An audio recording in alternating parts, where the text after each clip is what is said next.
Hello friends, आपल्या सर्वांची आवडती मालिका विसरू नको तू मला या मालिकेच्या आजच्या बुधवार 1 जुलैच्या एपिसोडमध्ये एकानंतर एक धमाकेदार ट्विस्ट आले आहेत. आजचा एपिसोड खूप भारी होता. मग नेमकं घडलंय तरी काय हे जाणून घेण्यासाठी हा व्हिडिओ शेवटपर्यंत नक्की पहा. फ्रेंड्स, आजच्या एपिसोडच्या सुरुवातीलाच सूर्या त्याच्या मित्रांना त्याने डॉक्टर वैदेहीला स्वप्नात पाहिलं याबद्दल सांगत असतो आणि त्याचा मित्र म्हणतो, जर तू हे स्वप्न पहाटे पाहिलं असेल ना, तर तुझं स्वप्न नक्की खरं ठरेल. आणि त्याच वेळेस सूर्याला दिसतं की डॉक्टर वैदेही ही पायी पायी तिची गाडी लोटत लोटत त्याच्या दिशेने येते. वैदेहीला पाहून सूर्या खूप खुश होतो आणि चक्क त्याच्या मित्राच्या गालावर पप्पी देतो आणि म्हणतो, अरे काय माणूस आहे तू, खरंच जे बोलला ते खरं झालं. आणि मग सूर्या वैदेहीकडे जाण्याचा विचार करतो, पण वैदेही त्याच्याकडे पाहत सुद्धा नसते. सूर्या मात्र तिच्याकडे ओढला जातो आणि वैदेहीकडे जात असतो. वैदेही ही त्याला पाहते आणि विचारते, तू येथे? सूर्या म्हणतो, हो मग. वैदेही विचारते, तू मला फॉलो करतोयस का? तर सूर्या तिला उत्तर देतो, पुढून कोणी फॉलो करत नाही, मागून फॉलो करत असतात. वैदेहीला समजतं की हा खरं बोलतोय. सूर्या विचारतो, काय झालं, गाडी बंद पडली का? वैदेही विचारते, तुला काय करायचंय? तर सूर्या म्हणतो, मला तुम्हाला मदत करायची. वैदेही चिडून म्हणते, नॉन सेन्स, तुला कोणी मदत मागितली आहे का?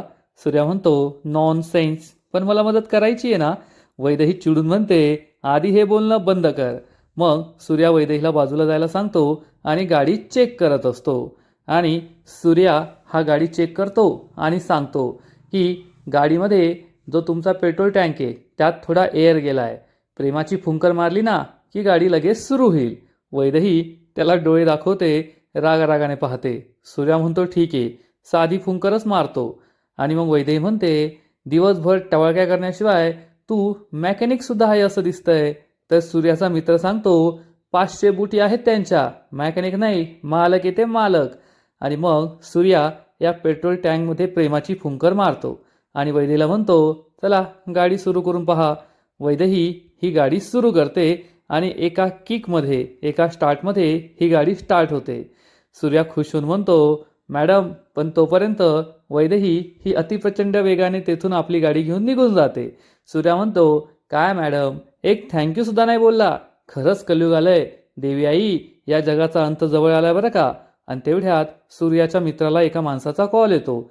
चिमाप्पा खूप सिरियस आहे असं त्याला समजतं. तो ही गोष्ट सूर्याला सांगतो आणि मग सूर्या आपल्या दोन्ही मित्रांबरोबर प्राथमिक आरोग्य केंद्रात जायला निघतो. आणि इकडे वच्छीचा भाऊ सुधाकर एका सरकारी ऑफिसमधील कारकुनाला घेऊन वच्छी समोर आणून पटकतो. हा बिचारा कारकून खूप रडत असतो, हातापाया जोडतो, बायो माफ करा. पण सुधाकर त्याच्या सनसनीत थोबाडीत मारतो. वच्छी विचारते, ए सुधाकरा, रोज रोज काय रे कोणाला पण सुन आणतो, आता आज याने काय केलंय? तर सुधाकर सांगतो, बायो, याच्यामुळे आपलं शेट्टीचं कॉन्ट्रॅक्ट गेलंय. बायोला मोठा धक्काच बसतो. बायो चिडून म्हणते, असा एक दिवस सुखाचा जात नाही. हा कारकून जोरजोरात रडत असतो.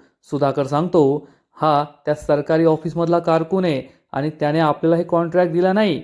बायो चिडून म्हणते, ए कारकुन्या, जेथे तांडेलांचं नाव लागतं ना, लोक तो कागदसुद्धा देव्हाऱ्यात ठेवतात आणि तू ते कॉन्ट्रॅक्ट आम्हाला का नाही दिलं?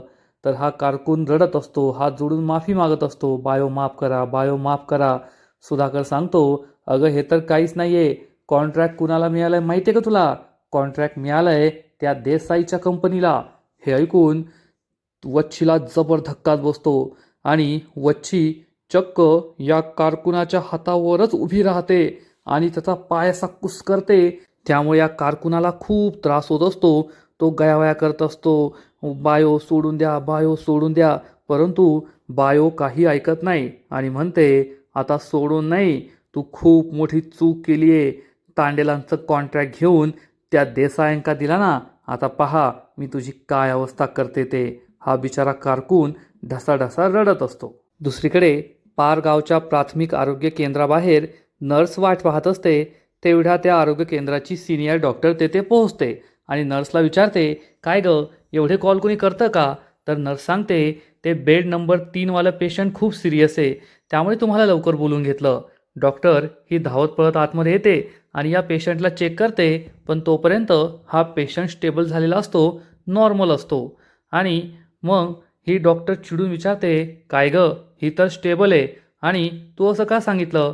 नर्स सांगते, डॉक्टर आत्ताच हे पेशंट अनस्टेबल होतं, मी बाहेर तुमची वाट पाहायला आले, तोपर्यंत कसं घडलं काय माहीत. आणि तेवढ्यात डॉक्टर वैद्यही तेथे येते आणि म्हणते, मी त्यांना ऑपरेट केलं आहे. नर्स आणि डॉक्टर तिच्याकडे पाहतच असता. ही नर्स तर आपल्या वैद्यहीची मैत्रीणच आहे, ती लगेच तिला ओळखते. आणि ही सिनियर डॉक्टर चिडून विचारते, कोण आहे ह्या, कोण आहे ही? तर डॉक्टर वैद्य सांगते, मी डॉक्टर वैद्य आहे, आजपासूनच जॉईन केलं आहे, येथे कुणी नव्हतं म्हणून मी त्यांना ऑपरेट केलं आणि आता त्यांना बरं वाटतंय, हो की नाही? हा पेशंट हो म्हणतो. त्यामुळे ही सिनियर डॉक्टर खूप चिडते आणि म्हणते, अरे वा, तुझं तर शाल आणि नारळ देऊन सत्कारच केला पाहिजे, चल ये माझ्या केबिनमध्ये. ही सिनियर डॉक्टर खूप माजुडी आणि उद्धट असते. ही गोष्ट डॉक्टर वैदेहीच्या लक्षात येते. आणि इकडे सुधाकर हा चक्क या कारकुनाला उभं करतो आणि त्याच्या डोक्यावर एक पाण्याचा ग्लास, काचेचा ग्लास ठेवतो आणि म्हणतो, आता तुझ्या डोक्यावर आम्ही नेम लावणार, हल्ला ना तर तुला कोयत्याने सोलून काढेल, एवढं लक्षात ठेव. आणि मग बायो चक्क या कारकुनाच्या डोक्यावर नेम पकडते, आपल्या बंदुकीचा नेम, आणि जोरात गोळी चालवते. आता तिचा निशाणा चुकला की बरोबर आला हे आपल्याला थोड्या वेळाने कळेल. पण घरात काम करत असलेली सुधाकरची बायको शोभा खूप दचकते, घाबरते. बायोचा नेम हा बरोबर लागलेला असतो, कारकुनाचा जीव वाचलेला असतो. तेवढ्यात बायोचा नवरा म्हणजेच पेडणेकर, म्हणजे बायोने आपल्या माहेरचंच नाव ठेवलंय तांडेल, आणि तिच्या नवऱ्याचं नाव आहे भाऊ पेडणेकर. पेडणेकर हे आपल्या डायनिंग टेबलवर येऊन बसतात नाश्ता करण्यासाठी आणि म्हणतात, ए शोभे, एवढं काय घाबरतेस? या घराला बंदुकीचा आवाज, गोळ्यांचा आवाज काय नवीन आहे का? तर शोभा सांगते, पण मला खूप घाबरल्यासारखं होतं. आजी आणि पेडणेकर हसू लागतात. मग शोभा ही पेडणेकरांना नाश्ता, पोहे आणून देते. आणि तेवढ्यात वच्छी आणि सुधाकर घरी येतात. पेडणेकर पोहे खातात आणि म्हणतात, पोह्याला मिरची कमी आहे. तांडेलांच्या घरातील मिरची कमी झाली की काय? हे ऐकून वच्छीला खूप राग येतो. वच्छी ही रागारागाने किचनमध्ये येते आणि आजी ज्या मिरच्या सोलत असते त्यातील 8-10 मिरच्या घेते आणि त्या कुस्करून पेडणेकरांच्या प्लेटमध्ये टाकते आणि म्हणते, तांडेलांच्या घरातही मिरची कमी नाही आहे आणि त्यांच्या जिभेवर सुद्धा नाही. तुम्ही बसून खायचं काम करताना तेवढंच करा, जास्त तोंड चालू नका. पेडणेकर बायोकडे रागारागाने पाहतात. शोभा घाबरते तर सुधाकर मात्र हसत असतो. आणि वैदेही सिनियर डॉक्टरच्या केबिनमध्ये येते. तेव्हा सिनियर डॉक्टर तिला जाब विचारते, तुम्ही तुमची जॉईनिंग प्रोसेस पूर्ण केली का? वैदेही सांगते, नाही, मी आले तेव्हा कुणी नव्हतं आणि त्या पेशंटला ऑपरेट करणं जास्त महत्त्वाचं होतं. तर ही डॉक्टर चिडून म्हणते, हे माझं हॉस्पिटल आहे, त्यामुळे मी जे सांगेल तेच ऐकायचं. आणि ही सिनियर डॉक्टर नर्सला जाब विचारते, तुला वडापाव आणायला सांगितला होता ना, तू अजून येथेच आहे का? जा वडापाव घेऊन ये आणि हिची जॉईनिंग प्रोसेससुद्धा करून घे. ती या दोघींना तेथून हकलून लावते. सिनियर डॉक्टर बोगस आहे हे वैदेहीच्या लक्षात येतं. आणि इकडे वच्छी ही पेडणेकरांना काहीबाही बोलत असते. त्यामुळे पेडणेकर म्हणतात, हो हो, माहिती आहे तू कशी आहे आणि काय आहे, म्हणूनच तुझ्या बापूसने हा सगळा बिझनेस स्वतःच्या मुलाच्या किंवा मुलीच्या हातात नाही तर जावयाला सांभाळायला दिला होता. वच्छी खूप चिडते आणि म्हणते, हे लक्षात ठेवायचं, सांभाळायला दिला होता, तुम्ही फक्त सांभाळणारे आहात, सही करणारे हात तुमचे असले तरी ऑर्डर देणारा शब्द माझा आहे, एवढं लक्षात ठेवायचं. आणि तांडेलांचा शब्द किती महत्त्वाचा आहे असं सांगण्यासाठी ती आपली कापलेली करंगळी दाखवते, काल रात्री जी तिने देवी आईच्या मंदिरात कापली होती. आणि इकडे सूर्या त्याच्या मित्रांबरोबर याच प्राथमिक आरोग्य केंद्रात पोहोचतो जेथे आपली वैदेही असते. सूर्या आतमध्ये येतो तर चिमाप्पा हा बाहेरच, हॉस्पिटलच्या बाहेरच झोपलेला असतो. त्याच्या पोटात खूप दुखत असतं. सूर्या तेथे रिसेप्शनवर विचारतो, ओ, याला बाहेर का झोपवलंय, त्याच्या पोटात किती दुखतंय? तर ही नर्स सांगते, आतमध्ये बेडच नाहीये. सूर्या चिडून म्हणतो, असा कसा बेड नाहीये? मग बेड खाली होईपर्यंत याने असंच तळमळत राहायचं का? आणि सूर्या चक्क या चिमाप्पाला उचलतो आणि त्याला तसाच आतमध्ये घेऊन येतो आतमध्ये सगळ्या बेडवर पेशंट असतात आणि सगळे सिरियस पेशंट असतात वयस्कर. त्यातील एक पेशंट निवांत बसलेला असतो आणि सूर्या चिमाप्पाला घेऊन तेथे येतो आणि विचारतो, ओ मामाश्री, तुम्ही बरे का आता? तर हा माणूस सांगतो, हो, मला थोडा ताप आला होता, आता बरं वाटतंय. मग हे तीन मित्र म्हणतात, चला हो बाजूला, हे जास्त सिरियस आहे. हा माणूस उठतो आणि सूर्या चिमाप्पाला तेथे बसवतो. सूर्या म्हणतो, ए वॉर्ड बॉय, कुठे आहे तुमची डॉक्टर? बोलव डॉक्टरला लवकर. आणि त्याच वेळेस वैदही तेथे येते आणि विचारते, काय गोंधळ सुरू आहे? सूर्या मागे वळून पाहतो तर वैदहीला पाहून त्याला आश्चर्याचा धक्काच बसतो. वैदही सुद्धा, अरे यार, हा येथे सुद्धा का, असा विचार करू लागते. आणि सूर्या वैदहीला विचारतो, तुम्ही कधीपासून सुरू केलं हे डॉक्टरचं? तर वैदही चिडून म्हणते, अरे हे हॉस्पिटल आहे ना, असा काय आरडाओरडा करतोय? तर सूर्या सांगतो, सॉरी सॉरी, सगळ्यांना माझ्यातर्फे सॉरी, पण हा आहे ना आमचा चिमाप्पा आहे, त्याच्या पोटात खूप दुखतंय, डॉक्टर त्याला चेक करा ना. वैदही ही चिमाप्पाजवळ येते आणि त्याला चेक करत असते आणि सूर्या तिच्याकडे एकटक पाहतच राहतो आणि म्हणतो, चिमाप्पाच्या पायात खूप दुखतंय. वैदही त्याच्याकडे आश्चर्याने पाहते. चिमाप्पा म्हणतो, अरे पायात नाही, पोटात दुखतंय ना. सूर्या म्हणतो, हा, दुखणं एवढं वाढलंय की ते पोटापासून पायापर्यंत पोहोचलंय. वैदही त्याच्याकडे डोळे मोठे करून पाहते, परत चिमाप्पाला चेक करते. आणि इकडे पेडणेकर वच्छीला आठवण करून देतात की हा सगळा बिझनेस तुझ्या बापानेच मला सोपवला होता. तर वच्छी चिडून म्हणते, तुम्ही पेडणेकर आहात आणि आम्ही तांडेल, आणि हे साम्राज्य तांडेलांचं आहे, एवढं लक्षात ठेवा. आणि वच्छी पेडणेकरांचा अपमान करते. पेडणेकर गुपचूप ऐकून घेतात. दुसरीकडे सूर्याचा रोमांस सुरूच असतो. वैदही चिमाप्पाला चेक करत असते आणि सूर्या हा वैदेहीकडेच एकटक पाहत असतो. स्वप्नात हरवून गेलेला असतो. वैदेही ही चिमाप्पाला चेक करते. मग सूर्या हा सुद्धा स्वतःला चेक करून घेतो आणि वैदेही त्याला नॉनसेन्स काढा पाजते. त्यामुळे चिमाप्पा खूप खुश होतो आणि चिमाप्पासुद्धा बरा होतो, सूर्यासुद्धा बरा होतो. वैदेही ही सूर्याला भानावर आणते. काय सुरू आहे तुमचं? सूर्या भानावर येतो आणि विचारतो, काय झालं? वैदेही सांगते, त्यांच्या खाण्यात काहीतरी आलंय, त्यामुळे त्यांचं पोट दुखतंय, ही औषधं त्यांना द्या. सूर्या म्हणतो, ठीक आहे, थँक्यू डॉक्टर. आणि मग सूर्या हा वैदेहीला टोमणा मारतो. कसं आहे ना, आजकाल भल्याचा जमाना नाही राहिला. आमच्यासारखी चांगली लोक सॉरी थँक्यू म्हणतात, पण काही लोक इतकी गाडी नीट करून दिली तरीसुद्धा थँक्यू म्हणत नाही. वैदेही म्हणते, अरे हो, सकाळी तू माझी गाडी रिपेअर केली, त्याचं थँक्यू म्हणायचं राहिलं ना, तुला आता असं थँक्यू म्हणते जे आयुष्यभर लक्षात राहील. असं म्हणून वैदेही इंजेक्शन बाहेर काढते. इंजेक्शन पाहून सूर्या खूप घाबरतो आणि म्हणतो, डॉक्टर मी येतो आता, तुमचं थँक्यू मिळालं आणि आता परत परत थँक्यू म्हणायची गरज नाही आहे, पण परत परत आपली भेट होत राहील बरं का.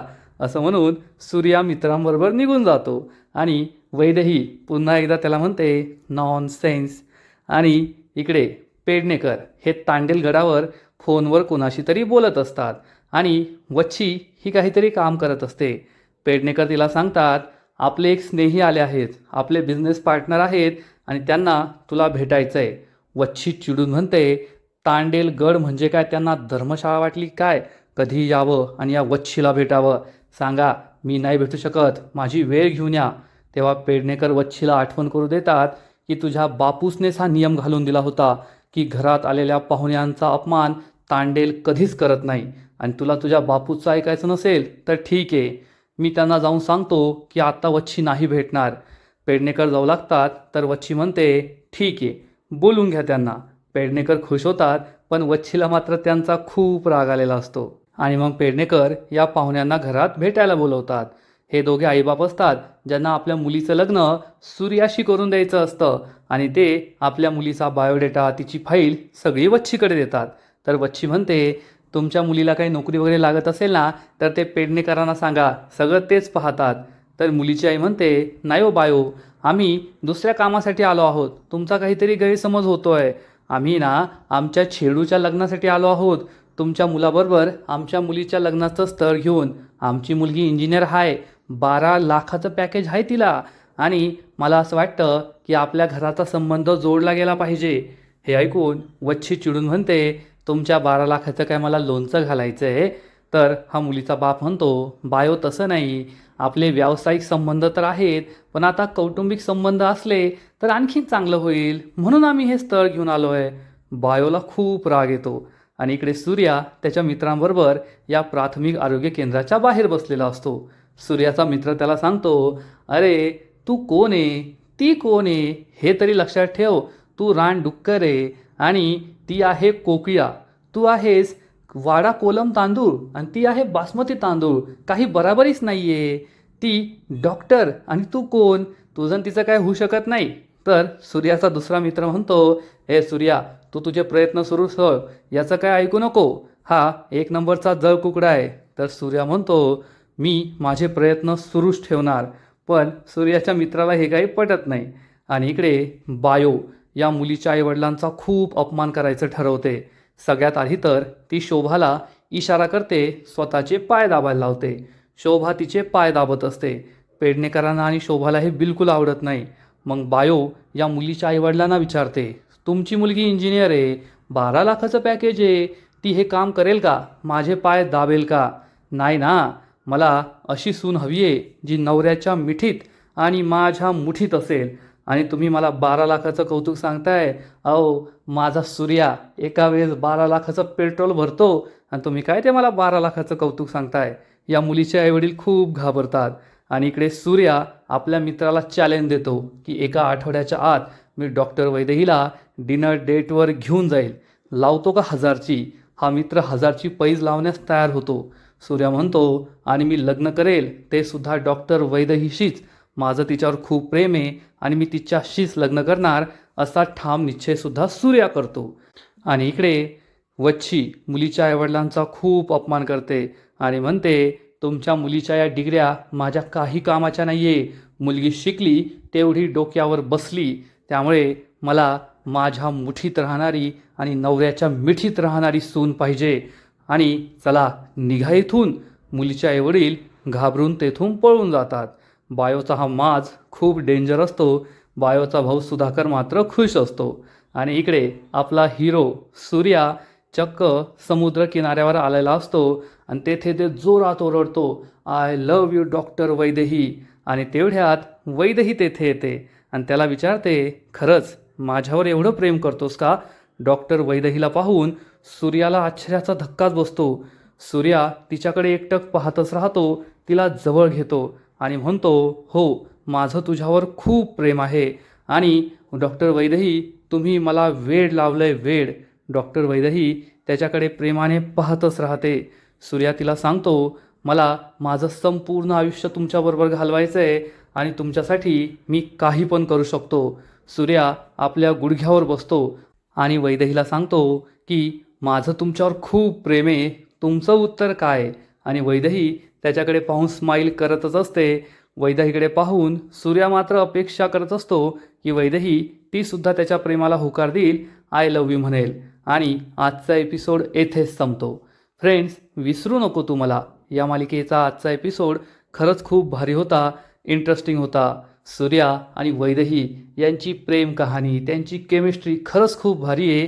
ही लव्ह स्टोरी भारी आहे आणि त्याच वेळेस तांडेल कुटुंब आणि देसाई कुटुंब यांचं शत्रुत्व ते सुद्धा नेक्स्ट लेवल आहे. मालिकाच खूप भारी आहे, यात शंका नाही. आजचा एपिसोड तर भारी होता, पण या मालिकेचा पुढील एपिसोड आणखीन भारी असणार आहे. आणखीन मोठा ट्विस्ट या मालिकेत येणार आहे. मग नेमकं घडणार तरी काय? तर या मालिकेच्या पुढील एपिसोडमध्ये आपण पाहू की वरद हा पेडणेकरांचा अपमान करेल, तुला अक्कल आहे का असं म्हणेल. त्यामुळे वच्छी तेथे पोहोचणार आणि वरदच्या सनसनीत थोबाडीत मारेल आणि विचारेल, कळलं का तुला तुझी अक्कल? चल आता निघ इथून. त्यामुळे ललिता, वरद त्यांना खूप राग येईल. आणि इकडे डॉक्टर वैदेहीला भेटण्यासाठी पुन्हा एकदा आपला सूर्या हॉस्पिटलमध्ये पोहोचणार आणि यावेळेस त्याने एका लहान मुलीला, एका लहान पेशंटला आणलेलं असेल. वैदेही त्याला म्हणेल, आता सगळं झालंय, प्लीज तुम्ही जा येथून. आणि सूर्या हा बाहेर जायचा बहाणा करेल, तेथेच लपून बसेल. आणि तेवढ्यात डॉक्टर वैदेहीला कोणाचा तरी कॉल येणार. डॉक्टर वैदेही फोन उचलेल आणि ती जे काही बोलणार यावरून सूर्याला समजेल की वैदेहीला पटवण्याचा मार्ग त्याला कळाला आहे. त्यामुळे सूर्या खूप खुश होईल. आणि मग जेव्हा वैदेही ही आपल्या घराकडे जात असेल ती एका पुलावर असेल आणि त्याच वेळेस तेथे वच्छीची 4 व्हीलर येणार. या दोघींच्या गाडी या एकमेकांसमोर असतील आणि गाडी क्रॉस होत नसेल तेव्हा वैद ही गाडीतून खाली उतरणार आणि वच्छीला सांगेल, हा पूल मोठ्या 4 चाकी वाहनांसाठी नाही आहे, तुम्ही तुमची गाडी मागे घ्या, हा नियम आहे, नियम तुम्हाला पाळावा लागेल. वच्छी चिडून म्हणेल, हा गाव माझा आहे, येथे नियम पण माझे, कानून पण माझा, त्यामुळे तू मागे व्हायचं, माझी गाडी येथूनच जाणार. आणि मग वैदही सुद्धा तिला ठणकावून सांगेल, जेथे माझी चूक नाही तेथे मी माघार घेत नाही, त्यामुळे मी सुद्धा मागे हटणार नाही, नियम तर तुम्हाला पाळावाच लागेल. वैदही ही आपल्या स्कूटरवर अडून बसेल आणि वच्छीचा आता माज आपल्या सगळ्यांना माहिती आहे, ती सुद्धा मागे हटणार नाही. मग आता पुढे काय होईल हे पाहायला मजा येणार आहे. तर फ्रेंड्स, तुम्हाला सुद्धा विसरू नको तू मला ही मालिका आवडते का? नक्कीच कमेंट करून सांगा. आणि या मालिकेचे असेच नवीन नवीन एपिसोड, नवीन नवीन अपडेट सर्वात आधी पाहण्यासाठी व्हिडिओला लाईक करा, शेअर करा, चॅनलला सबस्क्राईब करून बेल आयकॉनवर क्लिक करा, म्हणजे या मालिकेचे नवीन नवीन एपिसोड तुम्हाला सर्वात आधी पाहायला मिळतील. खूप खूप खूप धन्यवाद.